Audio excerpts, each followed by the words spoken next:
Now this lorry, as for the owner, I think it's about 30 years old. He went to bring the book so we can have a look at it in a minute.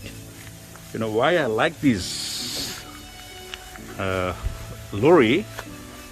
It's not because of anything, because of this. You know what's this? This is teakwood.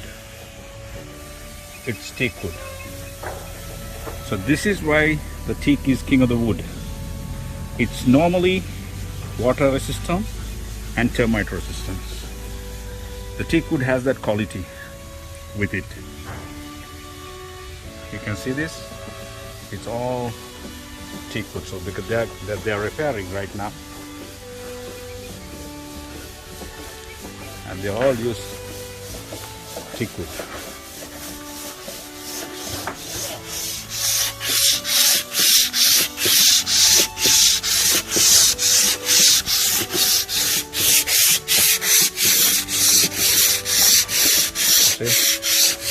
It's beautiful. Nothing has happened. It's still solid. So this can run for next 50 years without any problem. So this was built in 1987. 1987.